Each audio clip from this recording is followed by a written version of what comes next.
Okay, ready? Mhm.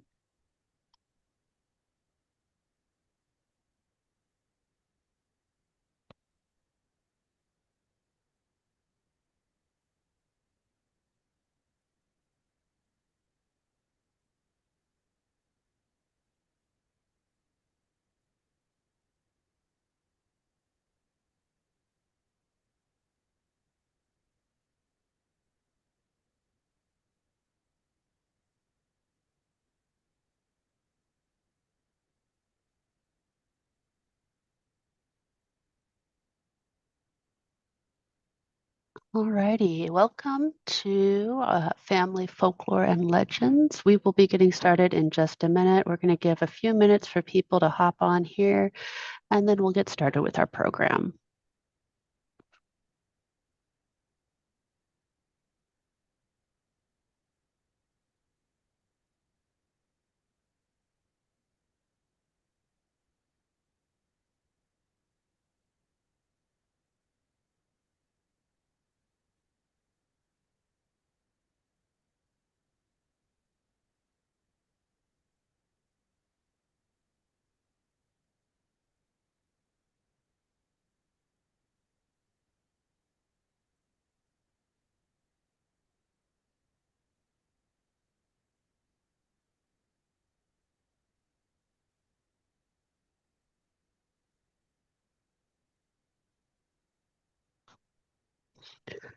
All right, while we wait, I'll go over a few things. In our virtual programs, we do keep all participants muted. If you have any questions throughout the program, feel free to type those into the chat. If my co-presenter Sarah can answer them, she'll do so. If she wants to pass it on to me, she can do that as well, and then I can answer it out loud. Um, we will also be sending a follow-up email after this program that links to the recording of this program so that you can refer back to it as you need. And we'll get started here. And we can go ahead and get started. My name is Meredith. I'm one of the librarians here at the Haggard Library. And I have with me Sarah, another one of our librarians. She'll be answering questions in the chat. Hey, hi everyone. So we are part of the genealogy team that works for the Plano Public Library, and we're very excited to share some tips and tricks for digging into your family's lore and legends. So thank you so much for joining us for the program today. So this is basically a oral history casual approach. How you can turn your family gatherings into ways to gather those historical tales, truthful if they may be, or fantastical, because within those tales you can always find details that can help you develop your family history and possibly help you uncover some hidden gems in your research that you're working on. So, our learning objectives today is kind of what is oral history. We're going to talk about how story collecting can be done, some tips and tricks and ideas for collecting, as well as some oral history resources you can use to further your knowledge on the topic.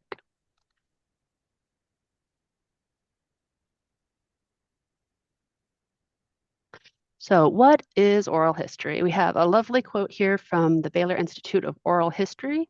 An oral history is a sound recording of historical information obtained through an interview that preserves a person's life history or eyewitness account of a past experience.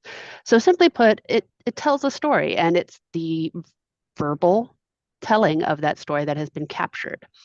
Um, Oral history interviews are recorded from someone's experiences, recollections, thoughts, and feelings about certain time periods, historical events, or just big events for that individual person. The practice of oral history has been around from before when people began writing. Many cultures have a rich tradition of storytelling, and that comes from handing down these stories from generation to generation. Today's technology has made it very easy to collect and share stories. Um, and so it's a great way to um, gather information to build your family history, like I said. There are different organizations that have various standards for how to develop, how to collect oral histories. They've got um, some of them are very in-depth developed methods and procedures for conducting oral histories at a professional standard.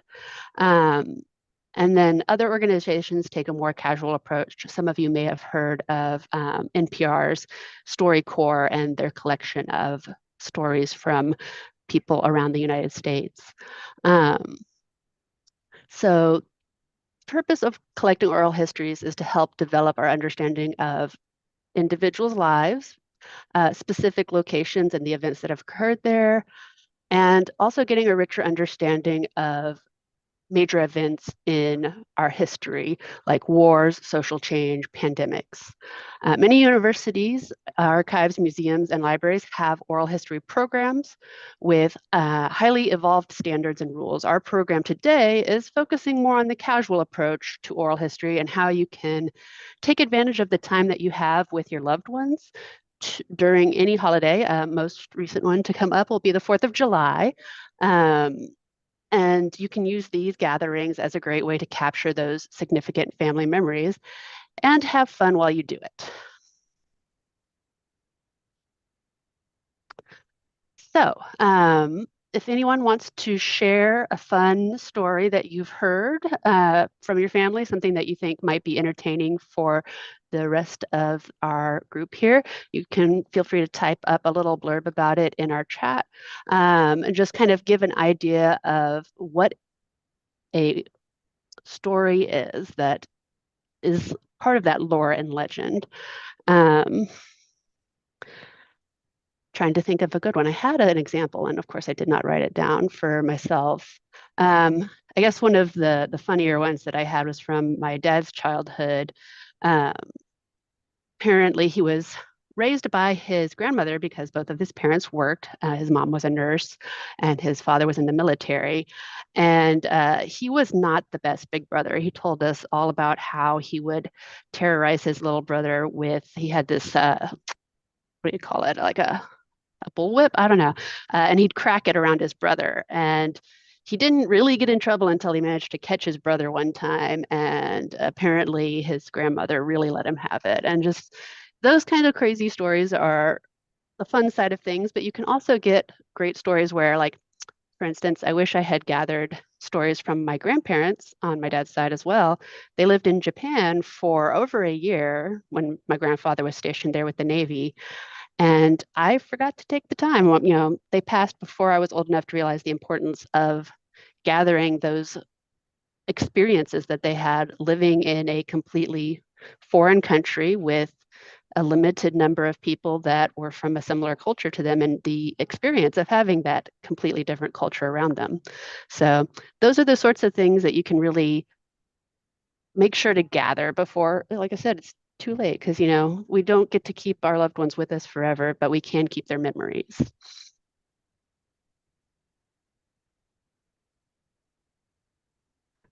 So, in a minute, I'll go over some of the basic questions you can ask in a gathering such as this. But before you get to the actual question asking, you got to do a little preparation beforehand. That way, you can make sure to have a successful gathering of information as well as capturing it in a way that is easy for you to pass down later. So, one of the first things you're going to want to do is take the time to write up some questions that you want to ask. Um, Nothing is worse than sitting down and completely blanking on what you wanted to explore. And I mean, you can have some lovely conversations that end up happening. But if you're really wanting to mine specific stories, you want to make sure you have those questions ready and practice asking them out loud and make sure that they are delivered in a sensitive way. Because sometimes when you're asking about um, difficult life experiences, it can be challenging, and you want to make sure that you word it in a way that opens the person up to conversation. Um, so you also want to gather as much information about your family members as possible beforehand, especially if you're trying to get some specific information.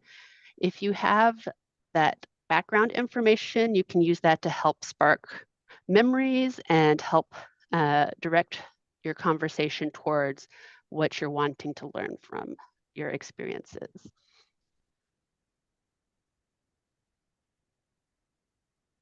So an example of that is I found out my grandmother was born in a small, very small town in Arkansas called Oil Trough. And it's one of those opportunities where you can be like, okay, there's clearly a reason for this name, and it's something that she might be able to shed light on. And you can always ask your family about why was this called that, or why did Bubba have the nickname Bubba, and information like that. If you knew you had an Uncle Bubba, but obviously Bubba wasn't anywhere near his actual name, there has to be a story behind how he got that nickname. You'll want to also get very familiar with your recording device. I highly recommend using something to record the voice because while the stories themselves are great, having captured the actual voice of your family members is a treasure in and of itself.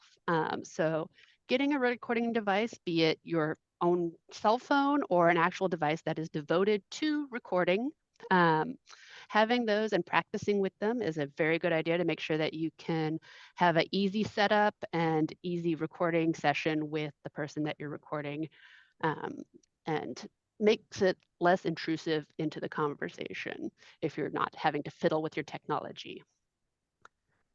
You'll also want to try to pick a comfortable space. So when possible, if you are hosting an event, you can actually set up a little corner that you can use as a good one-on-one chatting space, or you can, put up a bunch of chairs in a circle to allow for a good group reminiscing section. So you can kind of tailor your space to help encourage that storytelling that you're looking for. If you are attending an event, you may not be as fortunate to have that flexibility with the space, but if you know who is hosting, you may be able to communicate with them and ask them to help set up a space for you to achieve the goals that you're looking for. You'll want to try to make sure that it is a quiet and well-lit space. And you also want to make sure that it has supportive seating. I mean, I know that seems kind of weird to say, but it is very important when you've got family members who might be older, if they have physical limitations, having a space that's comfortable for them will really help them be able to share their stories much better. They'll have that comfort and that won't be distracting them from their memories and from what they're sharing with you. And finally, you'll want to consider gathering some items that might help spark memories, especially if you are working with those older family members. Sometimes the past can be a little hazy. So if you can gather some items that might bring up those memories, like photo albums or scrapbooks that have pictures related to the event that you might be wanting to talk about. If you have any heirloom clothing or blankets, like my mom has a whole chest of family, like little kid booties and baby clothes that my grandmother knit. And you can bring those sorts of things out to let the person who's telling their stories actually hold them, smell them, because they do have, that smell of just family. And those sorts of things can really help trigger those memories. And then also familiar tools. If you're asking a family member about, like, say, their career, if you happen to have a set of, say, tools for somebody who was a carpenter, it doesn't even have to actually be their personal tools, but tools that they're familiar with. That's a great way to help spark those memories of the time period or the activity that you're trying to capture.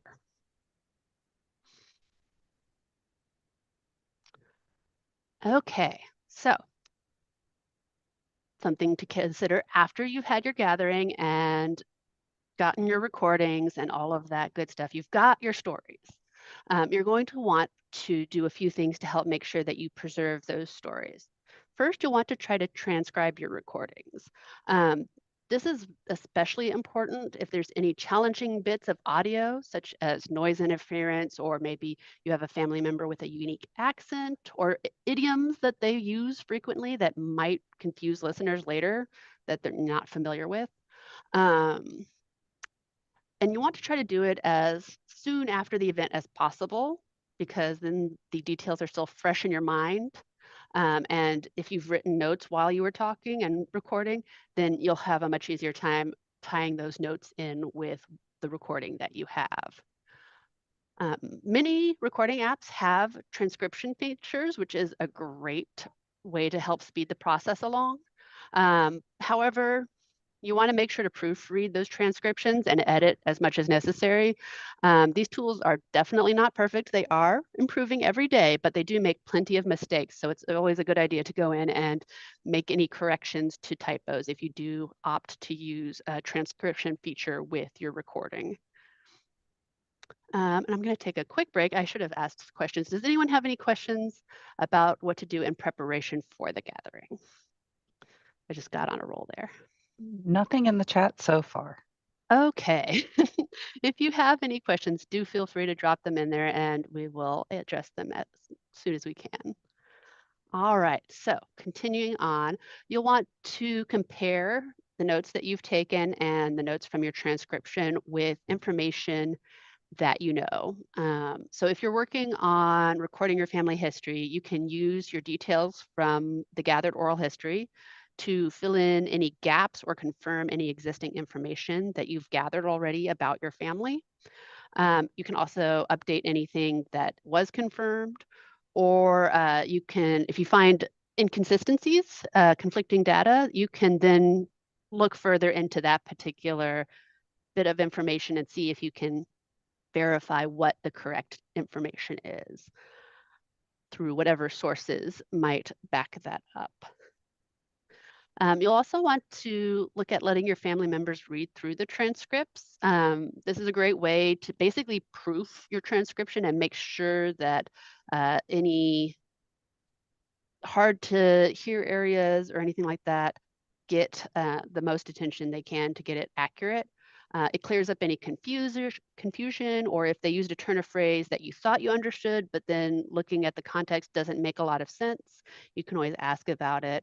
It also is an opportunity to spark further conversation about interesting stories. So after you've gotten it all done, you can share it and then be like, hey, this part here that was really interesting, tell me more about it. And you'll want to share your appreciation with your family members, show that you really appreciated them taking the time to have that one-on-one conversation with you.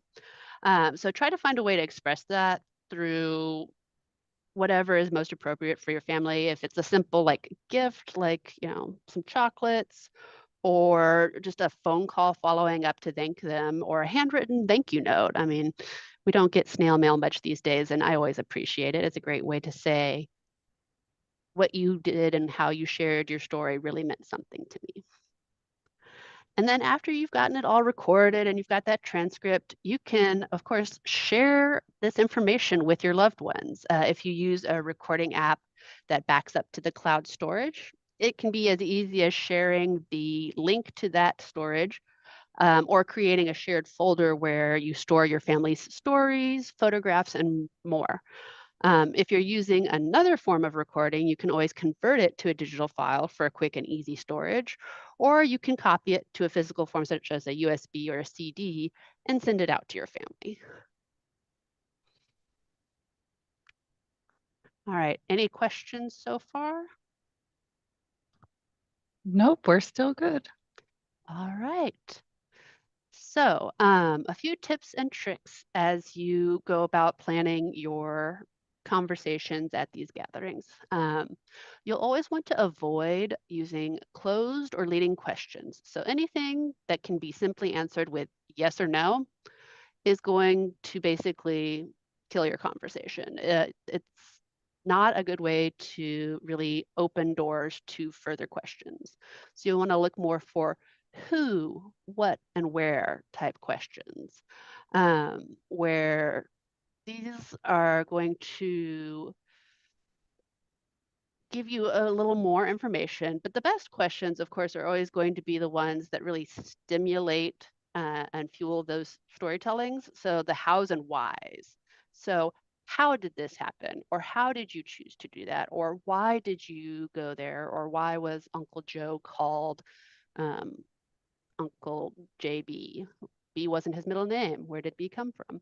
So those whys and hows are going to be what really open the door. The who, what, and where are important because that is a lot of what we look for when we're doing our genealogies and our family histories. But the hows and whys are going to really give you the motivation and the meaning. And then, of course, you'll want to ask follow-up questions. You do want to give plenty of space for your person to talk, but follow-up questions are a great way to help direct the conversation or to maybe get the conversation flowing again if it's stagnated a bit.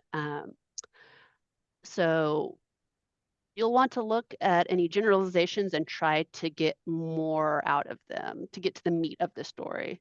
For example, your Mima says, everyone knew Uncle Tim was a few sandwiches short of a picnic, but that really doesn't tell you much about Uncle Tim. Like, what did he do that made people think that? Why was his oddball behavior something that everyone in town knew about? Or was it more of a family everyone knew? Like he did certain things weird at home, but it was, all right in normal days. So things like that to help really figure out the details about your family members. And then don't be scared of silence. Silence is a great uh, place for people to do their remembering. It gives a person a chance to put their thoughts into words. And this can be especially important for somebody who maybe might be having to deal with dementia or other things like that. Giving them that time to really think through things and explore how they want to express those ideas. Um, so get comfortable with silence between your questions and when your person responds. Silence can also indicate discomfort with a question. So you want to kind of be sensitive to that. If the silence seems to come from a place of discomfort, you'll want to maybe ask, if that particular topic that you're talking about is something that maybe they don't want to talk about right now.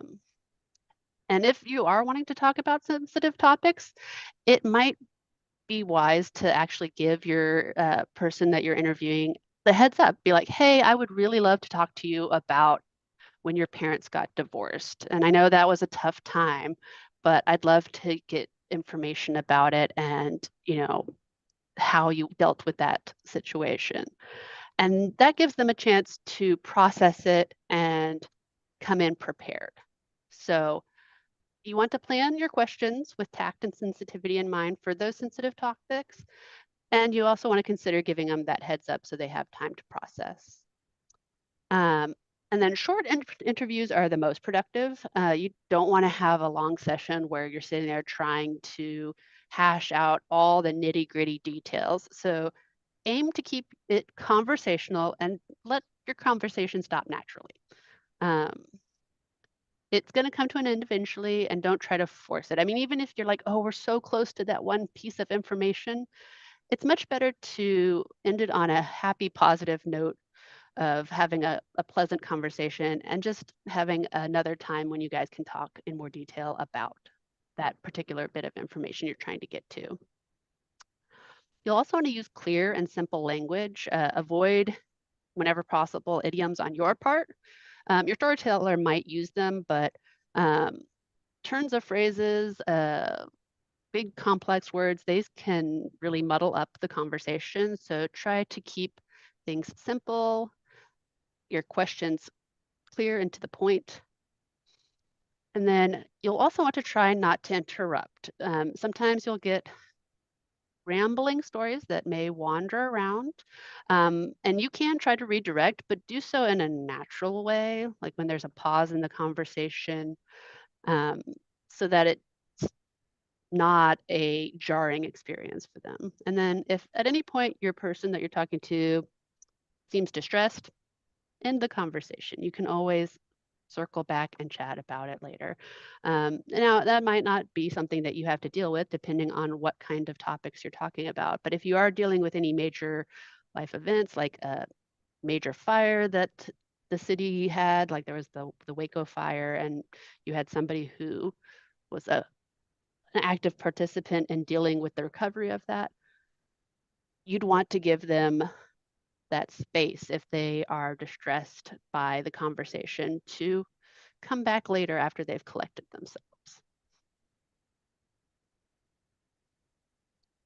All right, so we've gone through a few tips and tricks there.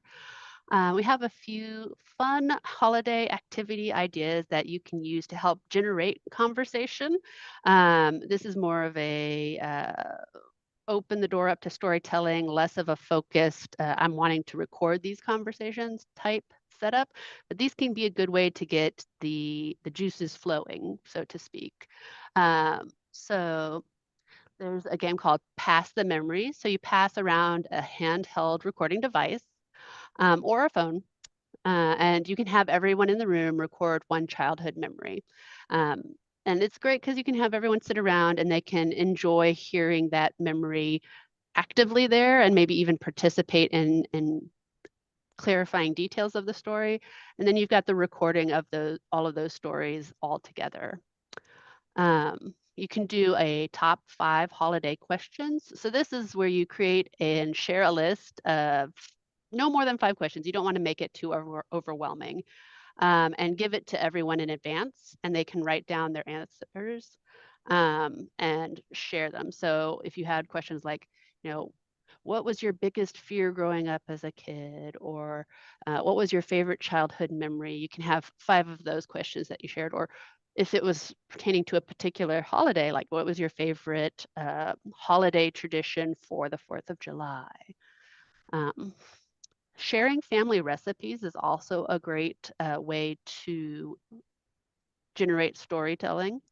You can bring a pen and note cards and have people write down family recipes um, as they're being prepared, or you can tell people in advance to write down those recipes, and you can do it potluck style so that you guys can eat the food and talk about it.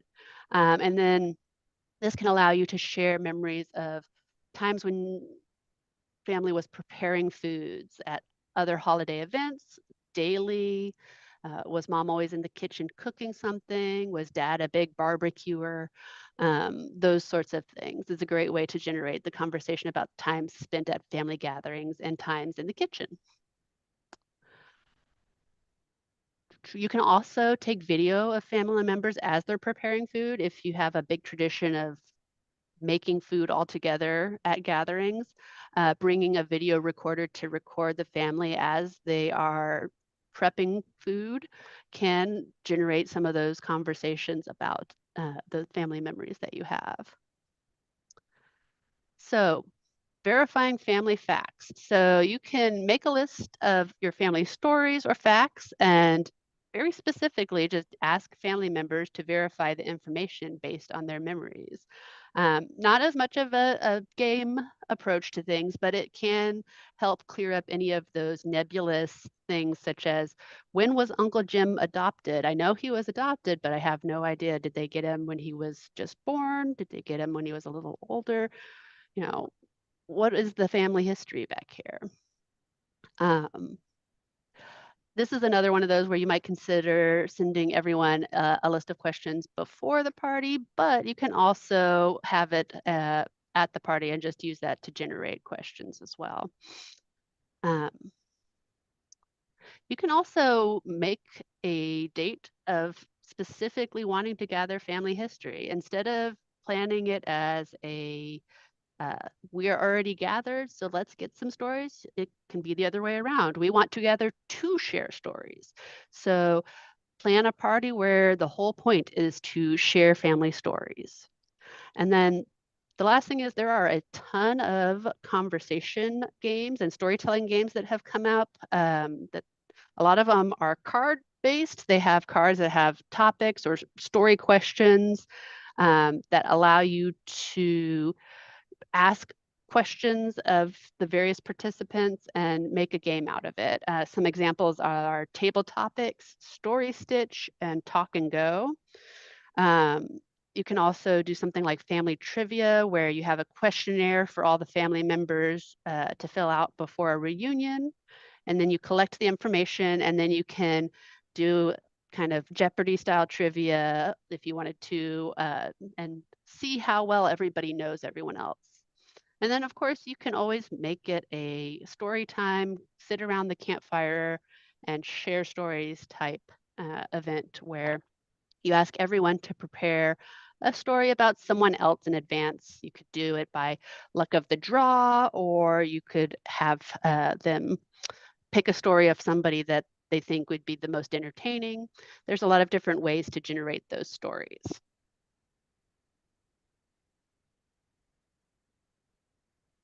If anyone else has some fun ideas for how to get stories flowing at your family gathering, feel free to share those in the chat and we can share them with the group at large.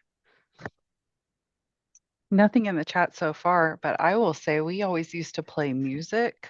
And especially like when my grandma had dementia and Alzheimer's, that would actually really spark her memories and get her talking about other things. So yeah, just putting on like old timey songs, like things that they might have listened to back in the day actually will help bring up a lot of memories.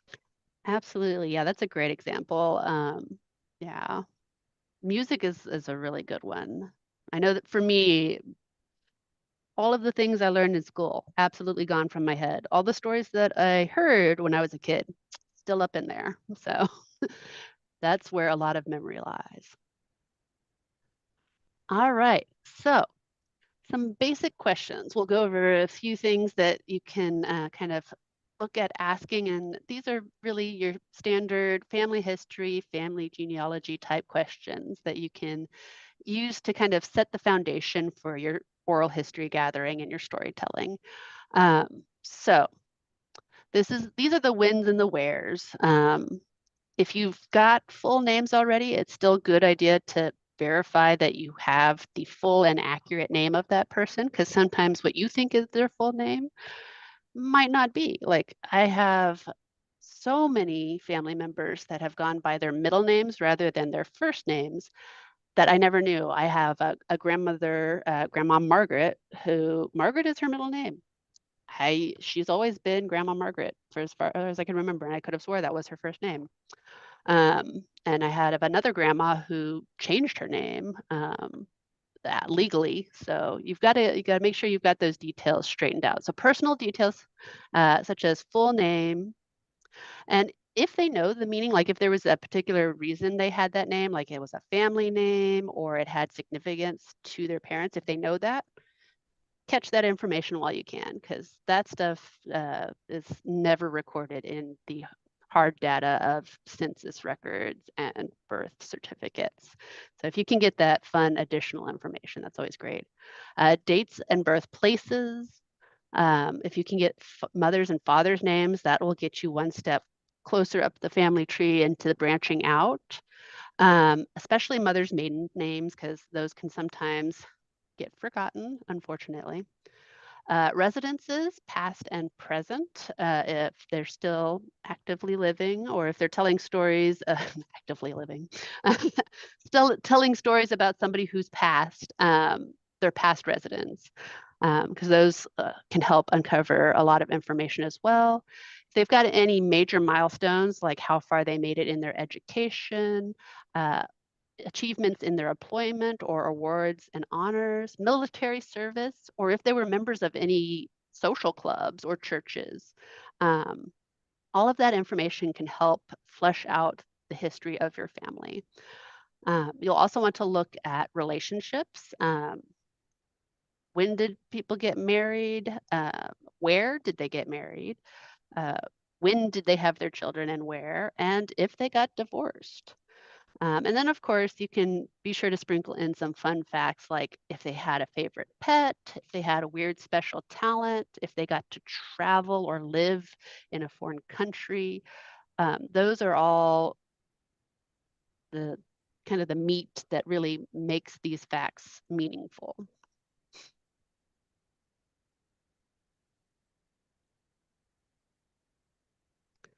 All right. We can do a little bit of brainstorming right now. And I guess we can actually switch it over so everyone can chat with everyone else. I don't see why not. Um, so if anyone wants to share some ideas for questions, or if anyone has a story they'd like to collect and wants us to help figure that one out, we can definitely take the time to help you um, brainstorm your ideas.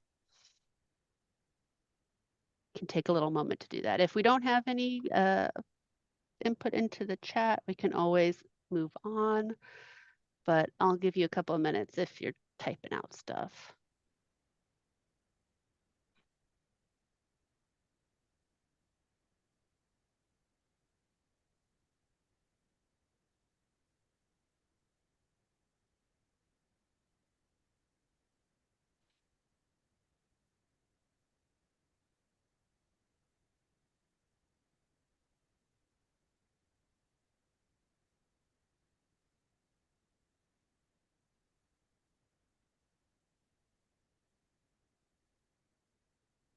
Okay, we do have a question here. So, do you have any advice on how to prepare for changing medias when it comes to audio recordings? I worry about saving interviews to a format that will be difficult to replay in the future. Um, and Sarah, feel free to correct me if Yeah, I was I'm like, I wrong. can definitely step in on this one if you need Yeah, help. uh, she is our everything media expert, but I'll go ahead and give it a little basic answer. Basically, if you can get a digital file, you can get it to play, right? Yeah, That's my recommendation would be and I would do this for a lot of different things too. If you can save it in multiple formats and multiple yeah. places. So especially audio recordings, a lot of the technology has stayed, since we've gone digital, has stayed pretty consistent. I mean, we all have MP3 players and are familiar with that file format, or we did have MP3 players. We do everything streaming now, but that is the standard for digital recordings. There's also like WAV files. Hmm. All of those have been around for 20 plus years and will remain to be around. Um, but then, yeah, if you could like have a version on a flash drive or you have a version burned onto a CD, um, sometimes if with CDs and going back and forth, you can have some compression and some data loss. But digital files, if you keep copying them, that shouldn't have any data loss and should be um, able to be played in the future.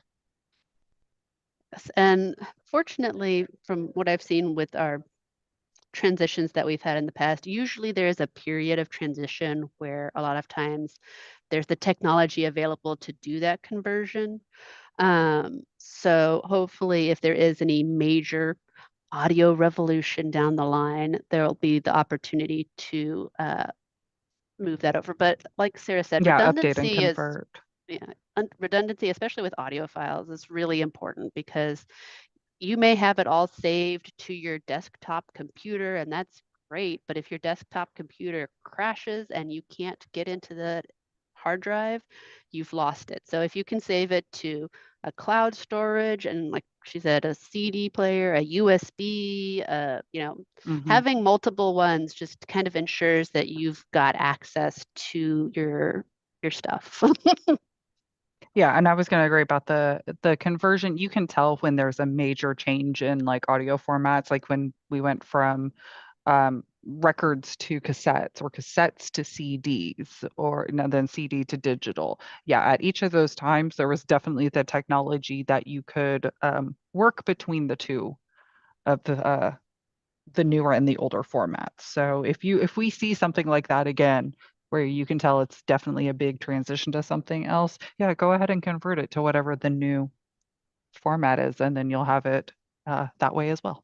Yes, and hopefully with improving technology, any conversion will, have minimal losses because technology can only get better, right? One can dream. All right. Not seeing any other questions. So if anything comes up, if anything crosses your mind before we end, just plop it there in the chat and we will get to it. But I will mention a few great resources that exist. So there are a lot of fabulous oral history organizations and programs out there. So if you're interested in getting more involved in oral history collection, or you want to take it to the next level, these are the organizations and programs that you can really look at for guidelines or getting actively involved in their story collecting projects that they've got going on. So first, let's talk about the Baylor Institute of Oral History, which is located right here in Texas. Um, it is a it creates oral histories of people who are eyewitnesses to history. So it provides both physical and digital access to these materials for those who are interested in the stories. Um, so they all have people. Yeah, sorry. It provides people with a host of mostly free resources, including oral history manuals, workshops, webinars, and transcription guides. Um, so that's a great place to really get into the details of, like, if you really want to know how the professionals do it, great spot to get started. And then, as I mentioned a little earlier, there's the StoryCorps. So you may have seen some of their animated StoryCorps shorts on PBS, or they do a weekly broadcast on NPR. At least I think they still do. I haven't checked recently. StoryCorps is an American nonprofit organization whose mission is to record, preserve, and share the stories of Americans from all backgrounds and beliefs. So you can participate in one of the StoryCorps' many ongoing oral history projects that they have, all of which are archived in the Library of Congress. You can also view their oral histories on their website. They've got several different collections available. And then one of their oldest and most well-known programs is the Great Thanksgiving Listen, which is celebrating its, let's see, 21st anniversary this year? Yeah, 20th last year. I think that's accurate. This is why you should update your information before presenting a program, I will say. Um, so what do they have that you can use? They've got resources and guides for using the StoryCorps method of oral history, because they do have their own specific way that they do it. And you can find that under their website, which is storycorps.org. And then there's the Smithsonian Institution Center for Folk Life and Cultural Heritage. Whew, that is a mouthful. Which is a research and educational unit of the Smithsonian Institution. Um, they have free online guides about conducting oral history, which includes a selected bibliography, internet resources, and sample forms. Now, they are more geared towards the professional and educational approach to oral history gathering, but it is a great resource. And then, of course, last but not least is the Oral History Association. So this is an organization that has served as the principal membership organization for people who are committed to gathering oral history, and they've been around since 1966. It has an established set of goals, guidelines, and evaluation standards for oral history interviews, including best practices for those who are interested in conducting oral histories in a more um, professional approach. Um, they do have, like I said, a very rich collection of support for oral history collectors. They do also have an email list of for scholars and professionals, which is called H-Oral Hist listserv. And so that's a great way that scholars and professionals have communicated about the practice of oral history. They have web guides, and they also have curated lists of centers and collections that have significant oral history collections. So if you're interested in exploring existing collections, they have that list that you can go see, well, like, does the Dallas Museum have a collection of oral history? Does this institution? And you can then see what they have and kind of get a feel for how maybe you'd like to collect your oral histories. So I highly recommend checking out these websites, especially if you're wanting to get more in depth into the practice of collecting oral history. It is very fascinating. And then our own resources that we have two workshops, I believe, that we recorded. Their past workshops available on our YouTube channel. We have Genealogy, Oral History Workshop, Family History in 10 Steps. And then we've got Family Oral Histories. They have similar information, but different details, I believe. And then we have a two-parter one, which is Family Book, How to Write a Family Book, part 1 and part 2 available on our YouTube. And so a lot of what you gather from these oral histories can be used to create your own family book, which is always a lot of fun and a great way to share these stories with all of your family members and future generations.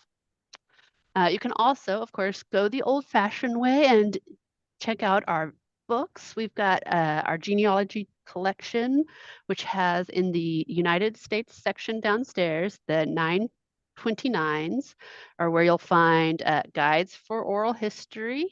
Some examples of titles we have are The Oral History for the Family Historian, a basic guide, and then Sustainable Genealogy, Separating Fact from Fiction in Family Legends. Those are both available for reading. You cannot, of course, check them out, but you are welcome to scan them, take notes from them, photocopy them, whatever you need to do to get that information and have it readily accessible for yourself. And then we do have a few of our genealogy books available in our circulating nonfiction collection. So same Dewey number. You can check those out. There's a couple of titles listed up there, and you can explore those. And those are ones you can check out, take home, and read at your leisure.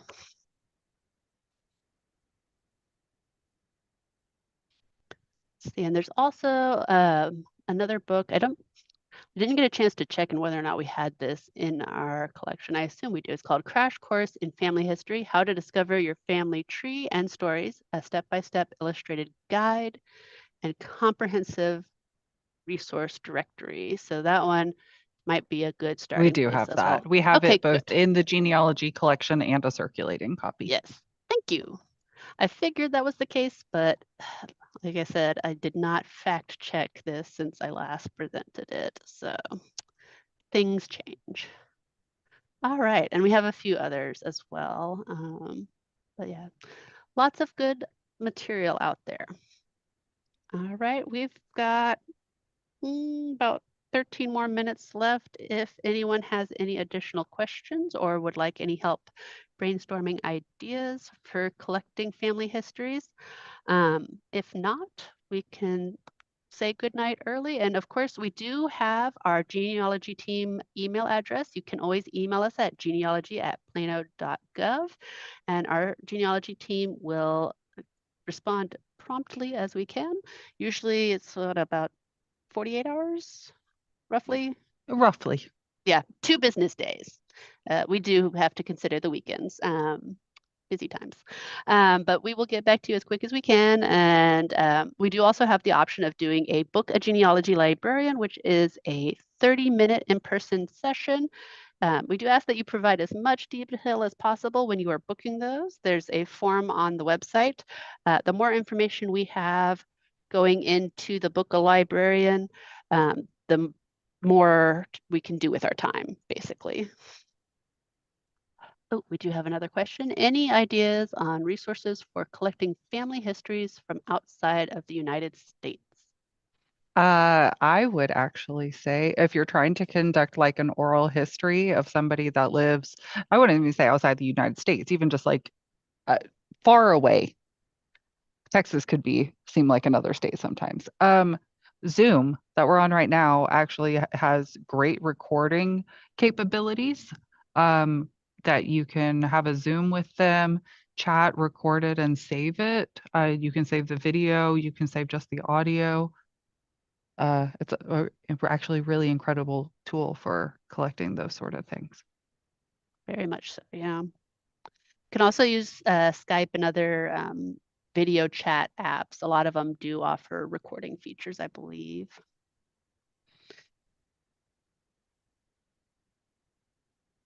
And my recommendation is whenever possible, pick something that your participant is comfortable with or has a family member or friend that's comfortable with it, because sometimes navigating technology can be difficult and you don't want them to get frustrated and have that impact your storytelling experience. So um, when in doubt, pick something that they're comfortable with.